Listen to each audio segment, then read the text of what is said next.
Brother, welcome to Unlocked. This has been a long time coming. I have been wanting to do this for a while, and it just seems like the time is right. The universe said it's time now to get together, share conversations as we do with a broader audience, and have some great conversations that hopefully will impact somebody's life who's listening in the audience today. But first, I want to give you gratitude for our friendship, for me being a witness to your story, for you being a witness to mine, and all the wisdom that you're going to share with our audience today, brother. So thanks for joining me today. So today, I want to frame up this conversation a bit. I want to frame it up because um, your story has a lot of the word change like written all over it. And change is the topic I want to go into. One, because I'm absolutely fascinated by the process. I think the process of change is inevitable. It's paradoxical. It's painful. It's beautiful, and it's hard. Right? Change is hard, but it's not. It's not like an impossible thing. And a lot of us, I think, get caught in that swell of change, especially in big change. Right? Like moments of big identity shifts, or uh, having starting a family, changing a career position, ventures you're working on, all of which you've done. Um, and I want to start this with like a little reflection for everyone, but this is your first question. So for everyone listening, put yourself in the seat too of Joe, and think about this for a second. I think in life, all of us are approached by moments where like old versions of ourselves that we've been living, both inside and out, are no longer serving us. And I think those moments like offer the opportunity to choose. So first to witness, to listen, but to choose like what direction do I want to go and what do I want to do with it, this feeling that I have. And you can welcome it or you can fight it and continue life as usual. And for you and for all the people that are listening, I want you to think about and share in your life where you felt some of those seminal moments. The seminal moments uh that gave you that moment to say, am I going to heed this call? Is this something I'm going to actually go into and listen to and honor and then go through the hardships, the ups and downs of change? What were some of those moments for you, my friend? Like, what were some of those moments in your life of past and of recent? You get to decide energetically where we start that you were being called into change. Yeah, I mean, change has been a pretty critical piece of my life. I even from my earliest years, I spent a life moving around the country, following one of my parents' careers, and every instance became a an opportunity for me to kind of like show up differently than the last move, to get more friends. This is all like my little adolescent monkey brain. And so fast forward that pattern of kind of like distance from self so that you can manipulate and connive your way into situations that feel more comfortable and feel more exciting. I kind of I built this pretty remarkable capacity to adapt. Um, and the further I went on in life, the more opportunities I had to adapt to situations, to align with uh, what seemed comfortable for me or what seemed desired or what other people told me was important. And man, I rode that train until I was in my 30s, my early 30s.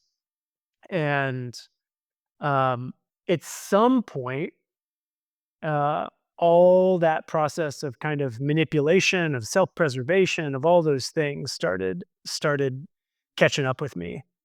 And I kind of found myself in a place of like all these coping mechanisms and all these strategies I'd employed to feel okay about myself, to feel like I was in the right spot in a group of people, um, uh, all caught up and started piling on my shoulders in a way that I really couldn't bear anymore. And now all of a sudden those, things that you convinced yourself were part of your identity become the self-destructive behaviors that really create a lot of harm for others.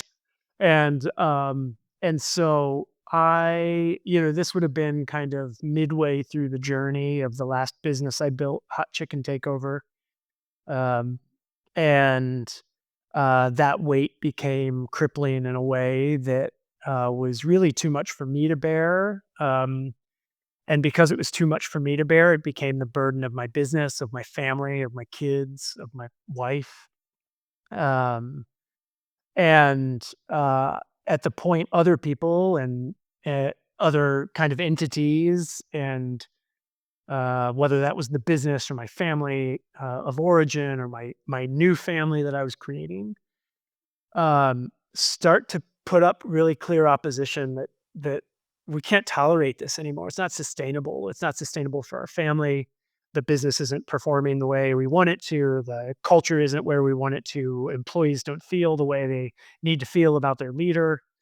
Um, and I found myself at a bottom um, faster than I knew I was, heading that direction. And so um, that kind of became the precipice for me, I think, in my recent life. And so this would have been 7, 8 years ago, as we sit today.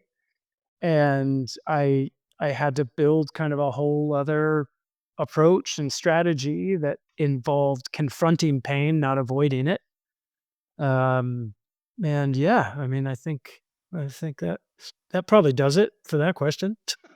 That does nail that question, my man. Yeah, I was, and you brought something that I want to illuminate. One, because it's interesting to me, but I think it's relevant to people that are maybe on the midway of that muddy slide, um, down to a bottom, whatever that is for them. Is that you mentioned when you were moving around a lot, and again, we've shared this chemistry before too. It reminds me a lot of my own childhood, where you build up those mechanisms and those defenses and those, I mean, in some ways, skills to survive and to do these things that get you that reinforcement of those things that maybe are a lack to take deficit to a positive. And I'm wondering too, like early on when you were going through that, right? Like you were getting reinforced with the things that were well, like business was growing. You had a lot of positive reinforcement from the outside world. You were getting recognized with awards. Um, all these things were happening in your life. They were reinforcing those quote unquote skills that and patterns that you had forced out there. But you know, my question is was it an internal thing first, or was it an external thing first where you started to feel that pushback? Right? Like, I'm curious because I think a lot of people are wondering, like, well, what is this just general adversity, or is this just kind of like a flavor of the moment? Like, when when was it happening inside, and then when did it start happening outside, and when did those things happen in progression with one another? Yeah. I mean, hindsight's 2020, so it's easy to look now and characterize how this all went. I would say for me, the actual catalyst was external. The catalyst was tied to the closest relationships I carried as kind of indicators of where my health and wellness was. And as your cup runs over, like whatever's in your cup is going to others. And my cup was pretty toxic. Uh, and now, so that was the catalyst. If I look back at all the moments of inflection, all of these kind of like maybe seminal moments with like a lowercase s, you know, were were when I had indicators in my body, in my person, in kind of my interactions. Um, but I was too busy bulldozing and muscling right through them to listen. And um, as all great teachers get, they keep getting louder until you listen. And so I really had to find a bottom that was pretty deep for me, relatively, to see that there is an alternative to get out. Um, but yeah, I would say the catalyst was external, and for the people that cared the most about me, and held me the most accountable.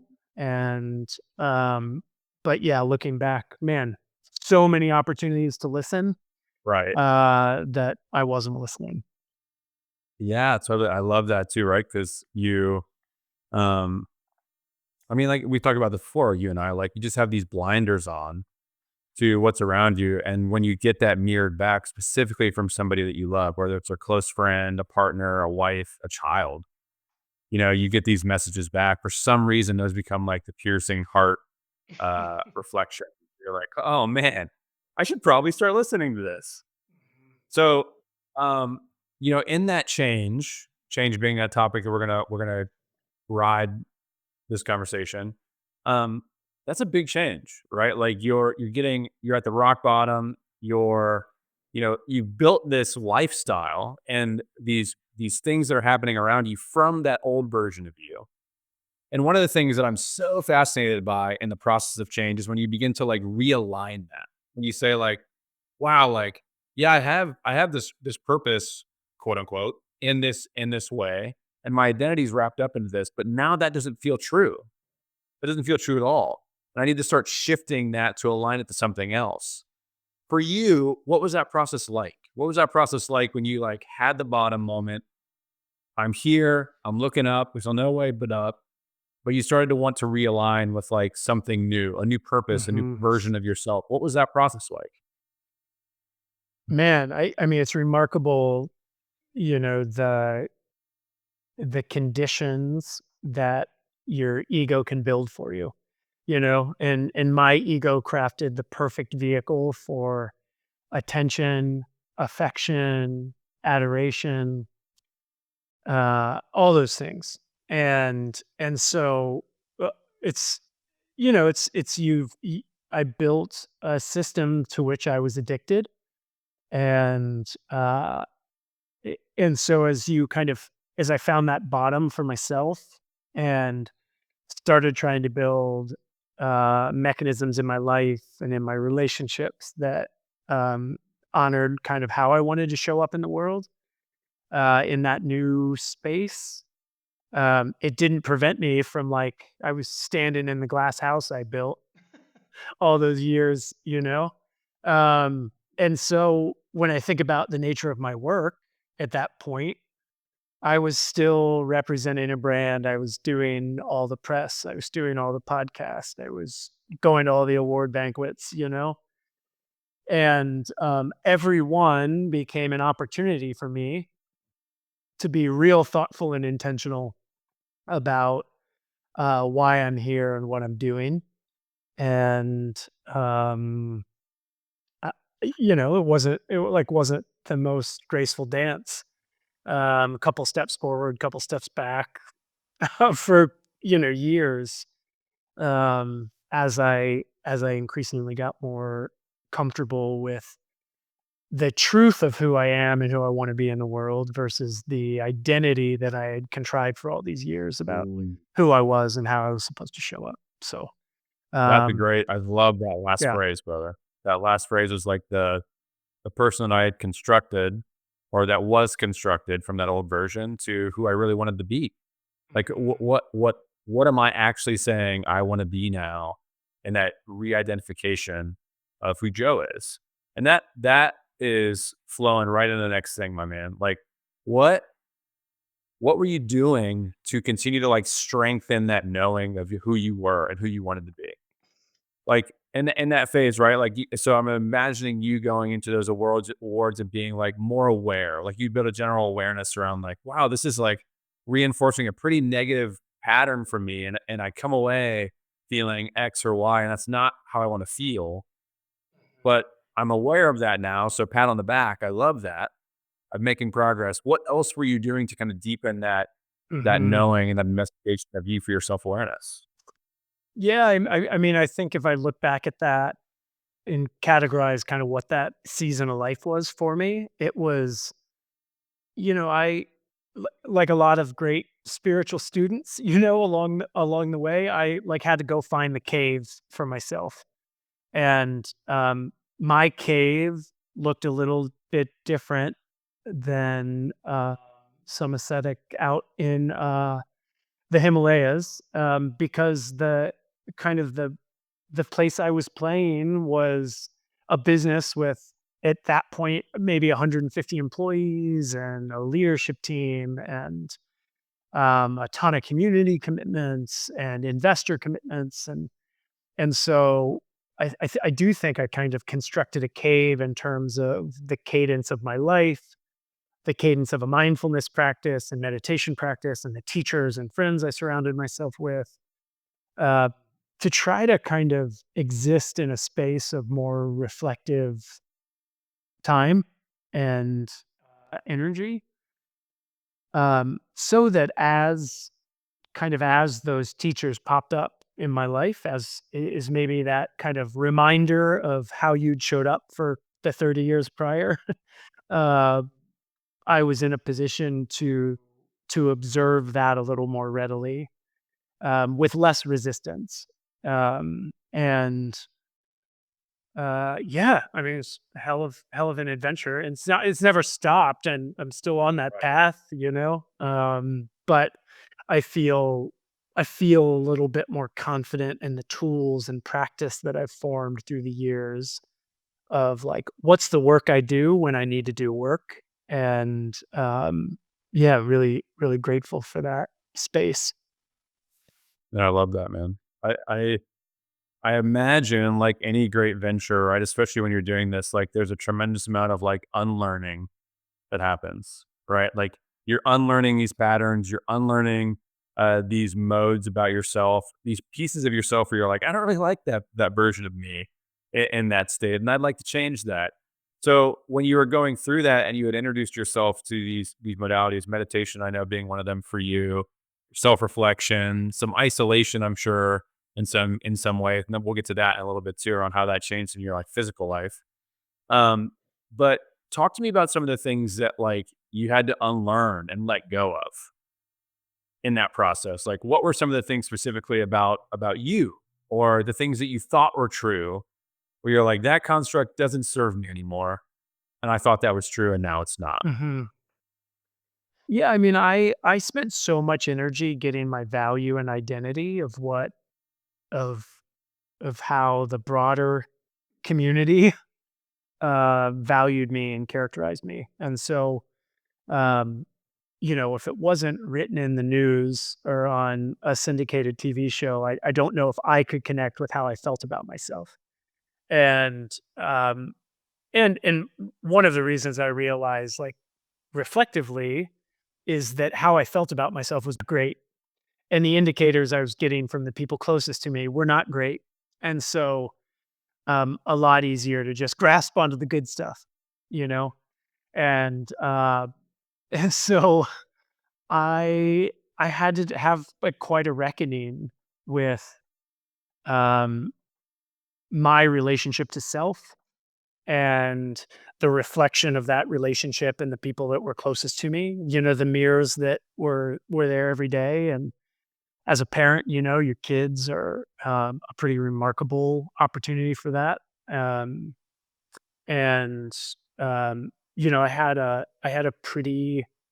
It's hard to imagine unless you've been a parent, to imagine, like, the distance you can feel or experience from an infant or a young kid or a toddler, because they're not articulating. They're not saying, I don't like you, but you're feeling it, and the parent they run to, and all these things. And my youngest came into the world when I was in probably the worst of my pain, and I just didn't.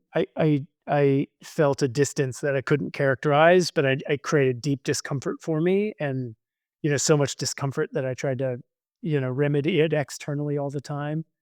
Um, but that became one of those indicators for me of as I can hold space, for my kid, and for that relationship to evolve and to become a trusted ally again, and a meaningful contributor and guide, in their lives. Uh, you start to see the you have the capacity to change. And as you start to get some of those same external indicators that you weren't listening to before, and now you've learned you have to listen, you get to listen without attaching to the positive piece of that. And for the first time, I got to feel a little bit more pride of like, gosh, I'm actually showing up in a way that is in benefit of these people I want to serve. And yeah, I mean, I think it made a big difference once I started listening again, listening to all these things around me, many of which I was the only common thread to for so long.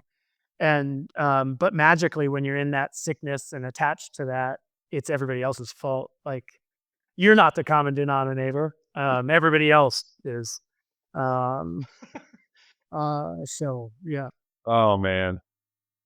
Yeah. Oh, thank you for sharing that too. I mean that piece of that piece of the story where you're like, and I think many listening, myself included, um, we've all had that moment where you're kind of like staring at the mirror and you realize that, wow, like what's reflecting back to me is something that I don't have, that I don't have like a connection with. If it's a person like my son or my daughter or my wife, my husband, um, or name your, meaningful thing that matters to you then that you don't have a connection with.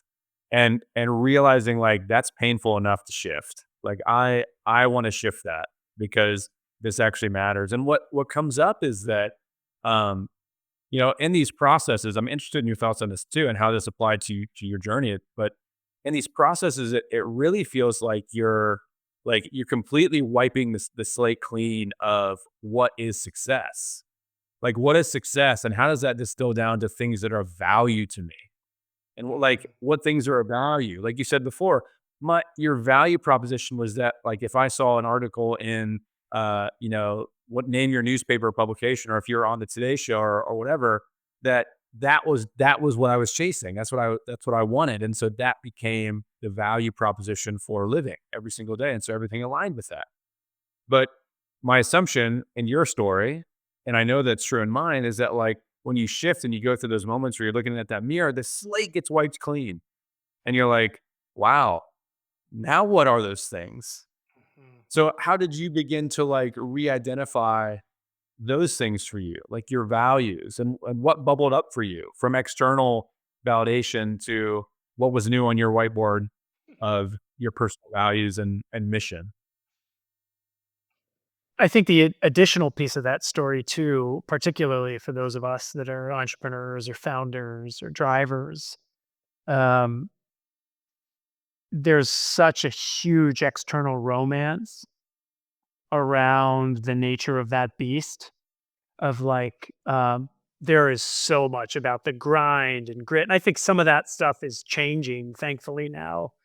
But at least the season I came up on in as kind of a business person was like, the more hours you pull, the harder you work, the more pain you incur and tolerate, the better and more successful you are. And of course, there are people that have emerged through that gauntlet that you hear about and celebrate, and they have unicorn exits and all those things.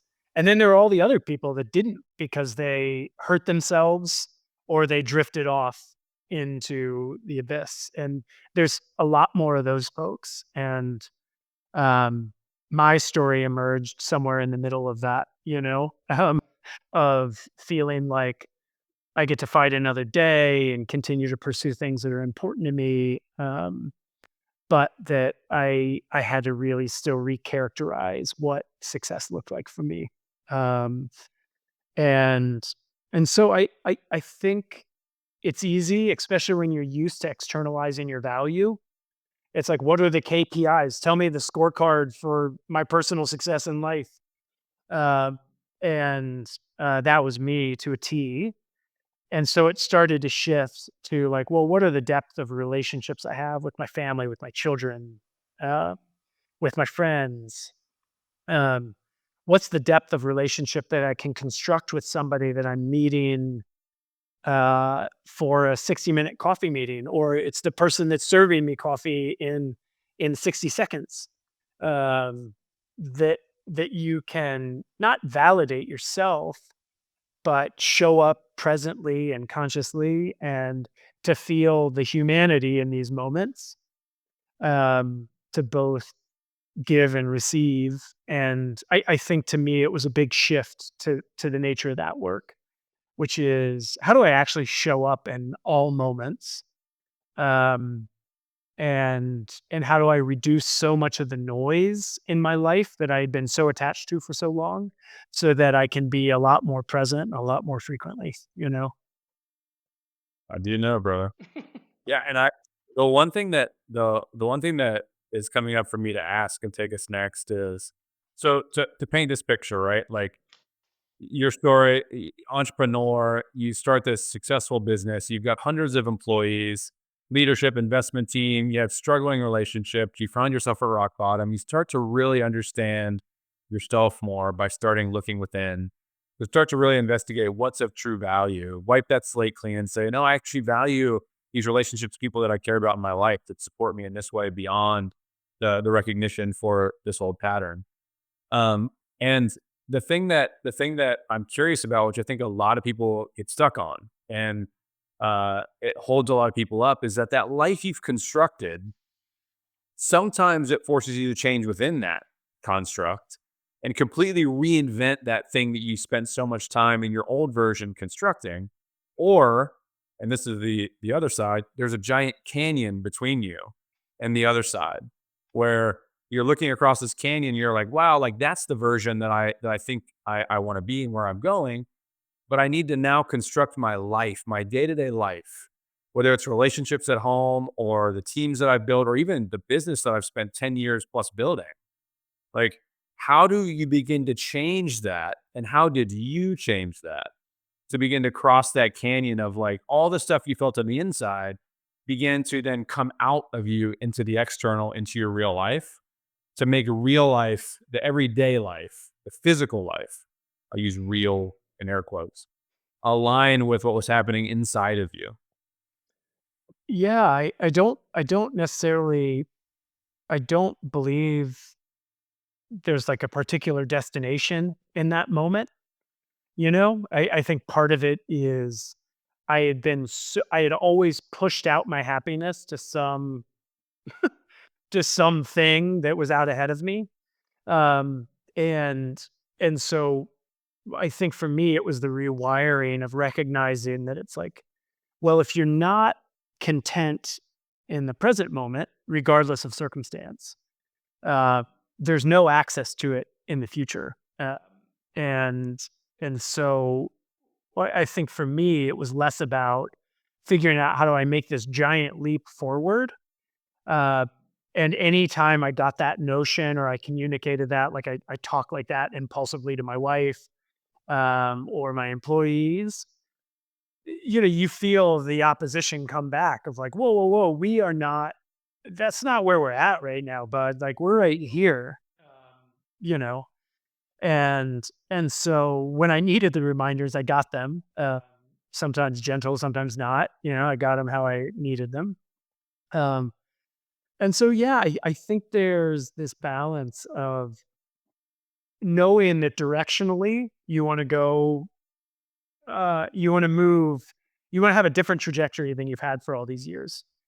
Um, but if you knew how to do it, you wouldn't be where you were at. And so I'm learning all these new skills, you know? And so I think for me, it was more so just about like, how do I orient myself directionally to something different? And stay really open, humble, and ready to listen to all the indicators life's going to throw me as I try to wayfind to, you know, this new North Star of mine. Uh, and yeah, I don't know. I mean, it's not like it was graceful, but the amount of times you stub your toe, it feels like keep declining. And you get as you get closer to where life wants you to be, it also gets more abundant because you're on the right path. You know, you're in flow and you're not generating more opposition, you're not generating more pain and suffering. And so, yeah, it really, really shifted. I love that. I mean, I love that too because the word that you use that I think is the correct word, something that really resonates with me is that you essentially in that point have to be a wayfinder. Like you have to be someone that is like putting their hand up to the sky and saying like, I think it's like, I think I'm going this direction, but I don't know what I'm going to hit. I don't know if I'm going to make it there. I don't know if a storm's coming, but I know that like that's the direction I'm going. And you're looking for like the next indicator via that reflection and via that integrative practice of learning more about yourself, that you can take those steps in that direction and be okay with like zigging and zagging Mm. and ebbing and flowing. Wayfinder like really stood out. Well, That stood out in a big way. yeah, interestingly enough, we just hosted a land navigation course that a friend and a former Army Ranger um, taught to a group of men.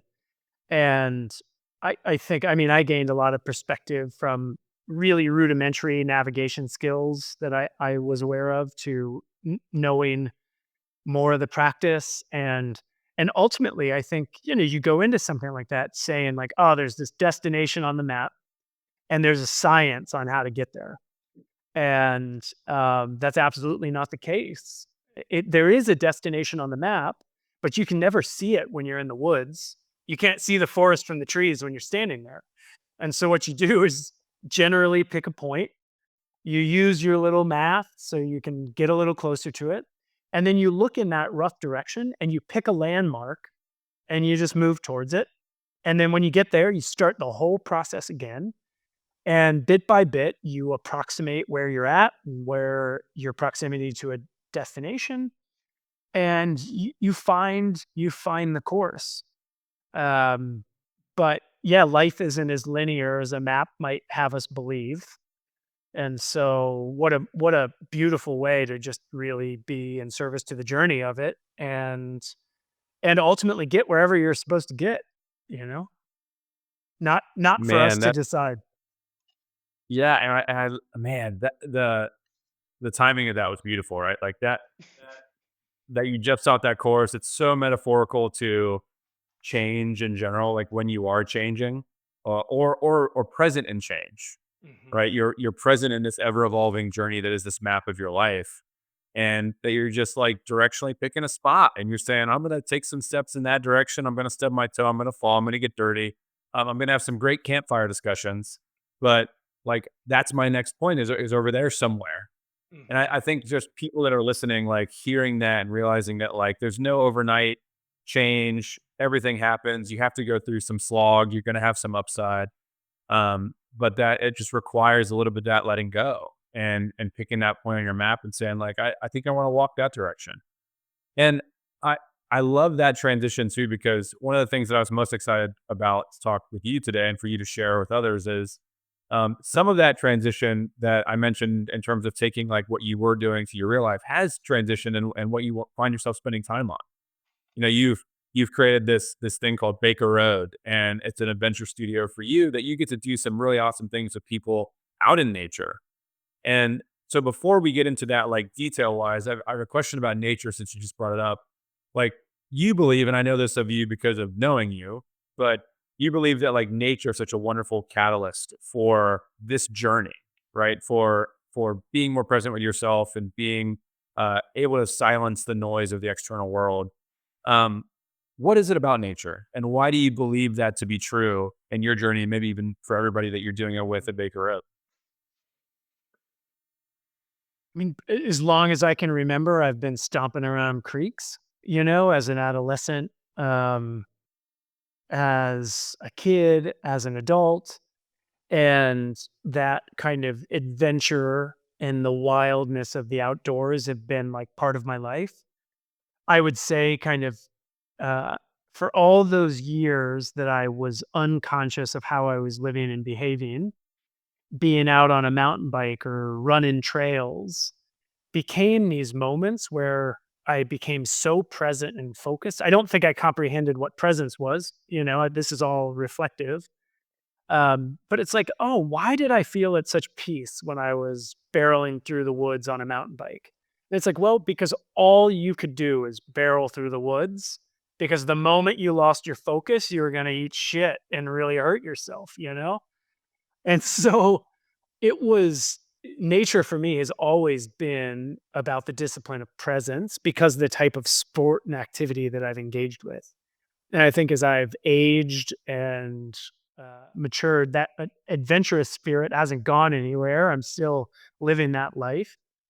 But I appreciate that the uncertainty and the wildness and the exposure, particularly for men, is such like an effective surgical tool to knock off all of the BS and self-preservation because once you're out there, um, there's really nothing to do but show up and receive, especially when you put yourself in a designed moment of like, oh, I'm 100 miles from the finish. I'm I don't have, everything. If I get lost on this trail on my bike, I only have what's in my camelback.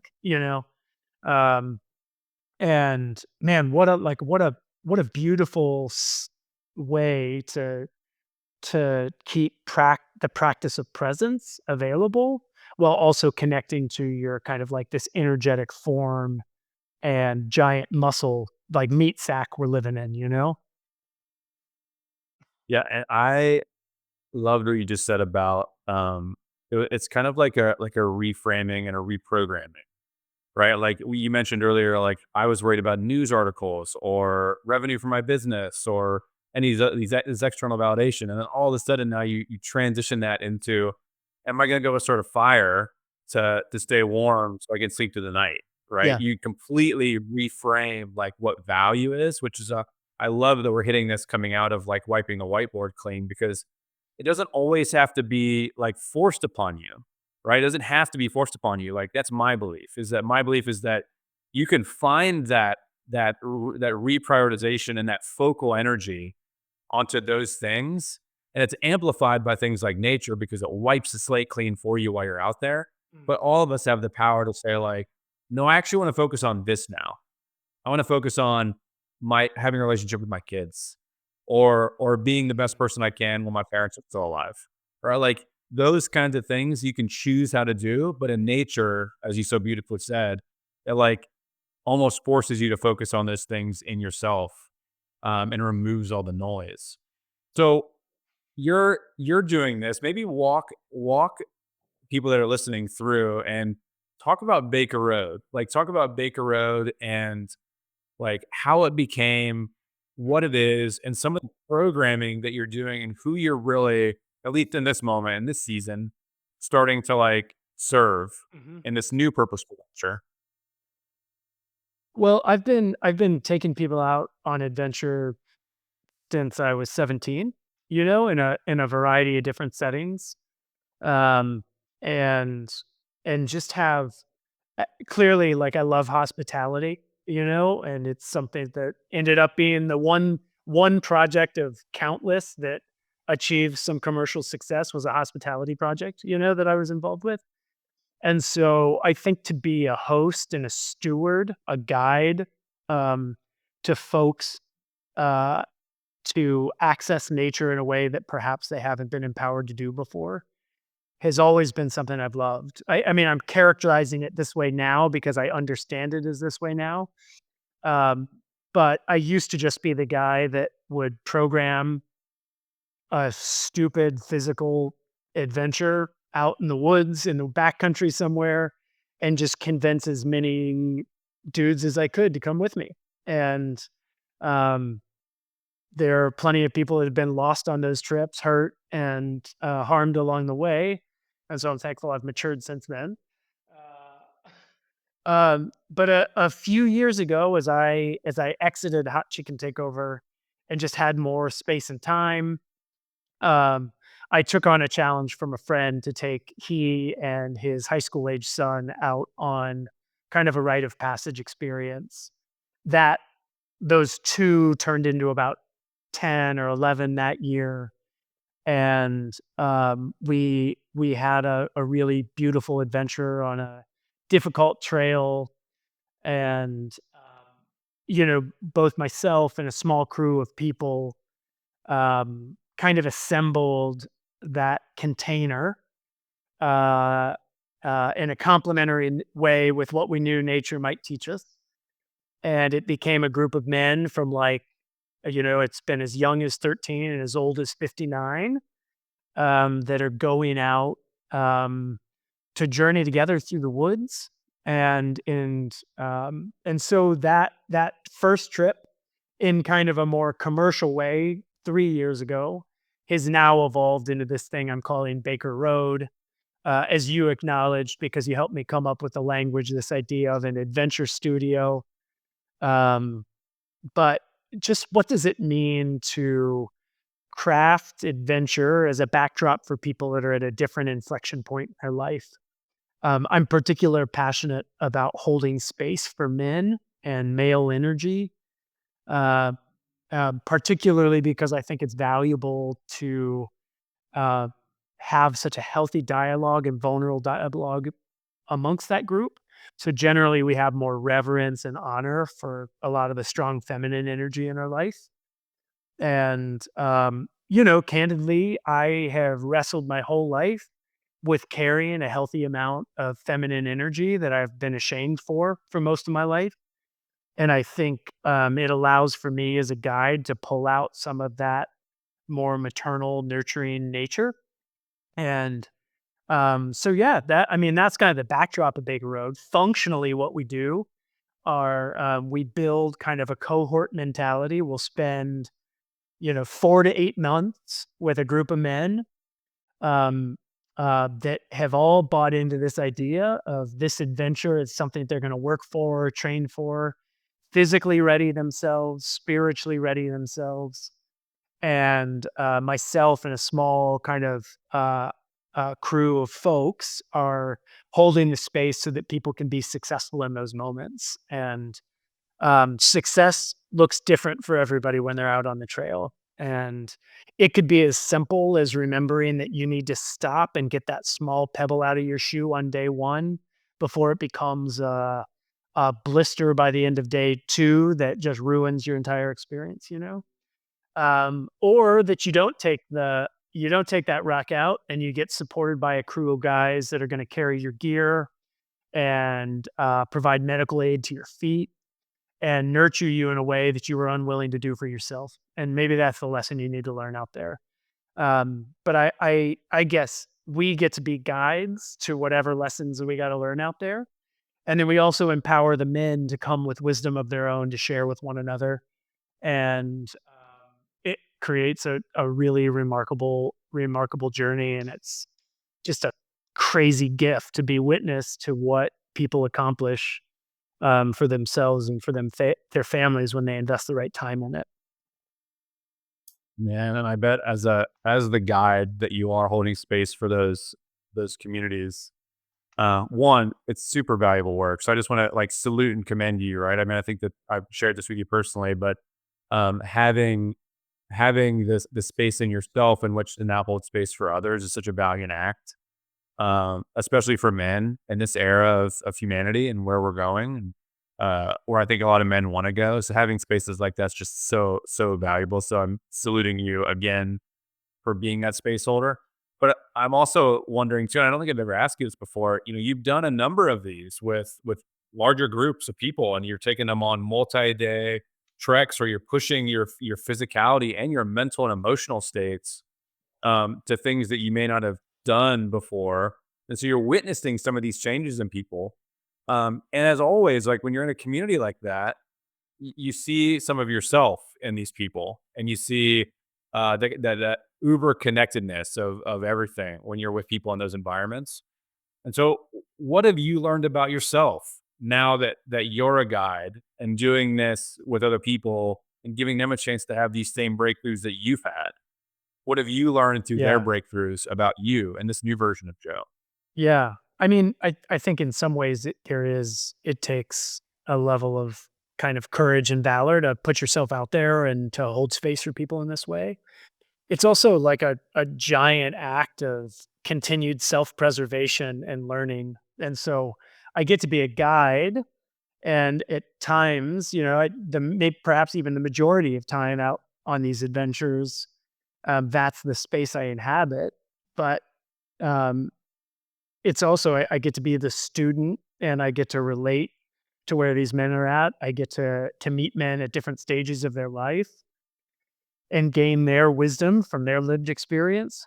And so, I mean, it's also like just radically selfish to just be in a group to self-select into a group of men that say growth is important for me and for the people around me, and I want the accountability of being in a community of other men that say the same thing. And so just to be a witness of that and to be a participant is like allows my journey to keep progressing and growing. And I do think that there are moments where the best learning comes through service. Um, and I'm still learning the lessons that I started learning 8 years ago because I get confronted with a hiker that's experiencing some version of that for themselves. And I get to refresh myself on why I should never forget that lesson, why I should never take it for granted. Um, so yeah, it is. It's a gift to offer that to people. It's also a gift to participate. And, I don't wanna lose sight of that because it's such like, it's such a meaningful part of the experience. And it forces you to continue honing, which is something we encourage on the trips is like, how do we continue to build our capacity to serve and love without condition, not without some concept of selfish altruistic behavior, but to say, man, the world's going to need us to show up sometimes. And so let's just make sure we're ready. And um, sometimes that practice is about being on a meditation cushion or going to a medicine ceremony or sitting on a therapist's couch. And sometimes that practice is about building your fitness and your readiness so that when one of your brothers says, I can't carry this pack any longer, that you're ready for it, you know? Uh, and so, yeah, I don't know. I mean, I will never find the destination, but I'm sure enjoying the trail right now. I think it's when you mentioned that too about it being selfish too. I think I want to asterisk that for everyone too that's listening because it takes me back to that question that I asked you earlier on when I said, "How did you bridge the canyon?" And we started talking about wayfinding, right? And what I see in you as a mirror for you is that you've listened and done the work, and you're continuing to do the work and continuing to learn, but you found something that is now so much more aligned with that version of you that you would like to be or that you were going to anyway. And you're now radiating that version of you for other people to find out themselves. And so you've built a bridge, or at least some of the rungs of that bridge, and you continue to build that bridge.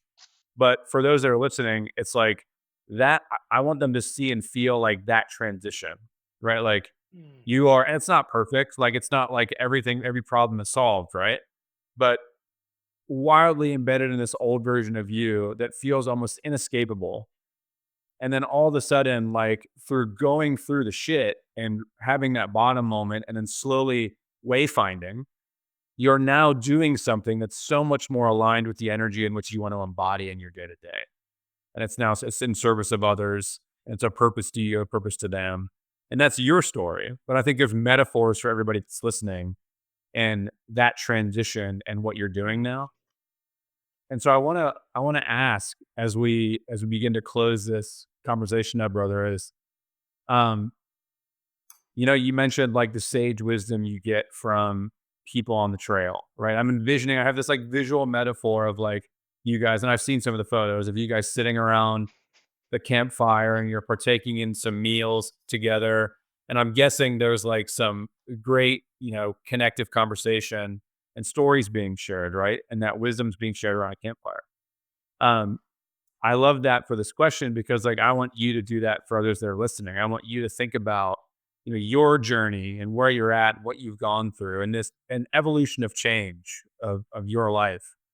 And if someone is sitting in the point where you are, where they're sliding down the muddy hill and they feel like they're stuck and they're embedded in this thing that they can't get out of, and they're looking for some semblance of hope or light to say, "Man, like I can do this. Like I can figure this out." What wisdom would you offer them around this campfire?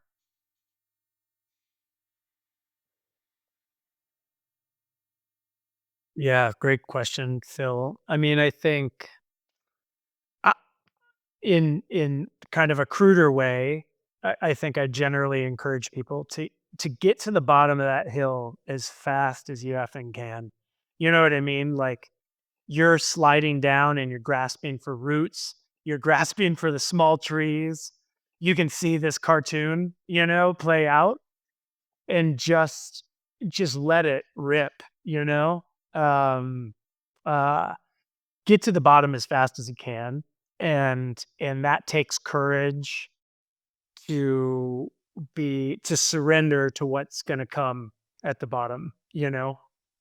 You spent years throwing shit down this hill, and you're about to get to the bottom of it. So, um, you there the worst thing that happens, and I think this is kind of the metaphor of grasping for things, is where you allow that ego and voice to pop in that starts adjudicating everything and self-reflecting and defending and preserving.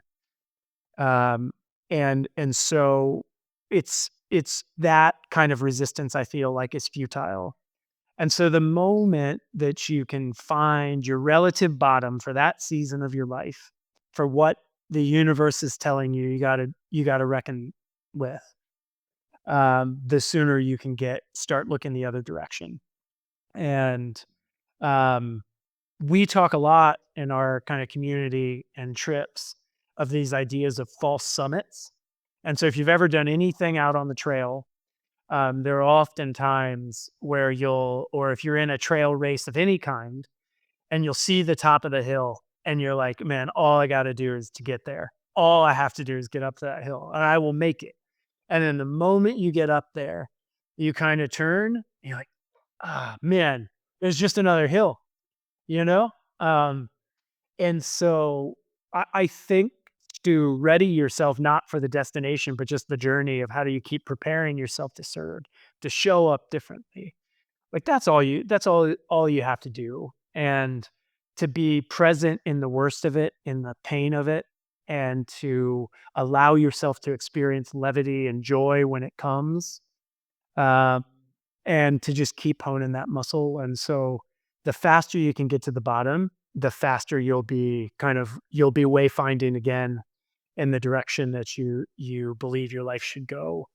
But I think for me, my experience was the more I could quiet that voice, that judgment, and that self criticism, and the more I could just show up, and um, the richer my journey got. And I think it's in that liberation that you actually gain leverage back in life, you know? And when you've liberated yourself from that judgment, from the judgment of others, from the judgment of yourself, you gain back some of that leverage and levity and peace that is actually what's going to fuel you to the next season of life.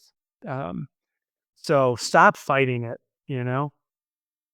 Just let it rip and get through the shit and start to experience some of the abundance on the other side. Beautiful, beautiful, man. I I want to express some more gratitude to end this conversation. These conversations, much easier than a trail, are selfish for me too, because I get to talk with wonderful individuals doing amazing things in the world, and learn from them. And I've learned a lot from you today, but also in our relationship over the many years. So grateful for this and grateful for what you're doing out in the world for yourself, for your family, and for everybody else. For those who are listening who are like, hey, I might want to learn about this. I might want to learn about Baker Road, the trails, these journeys. Like, where could people find more information around Baker Road and Joe DeLoss? Yeah, bakerroad.com is probably the best spot. And so that's road, ROAD, not abbreviated.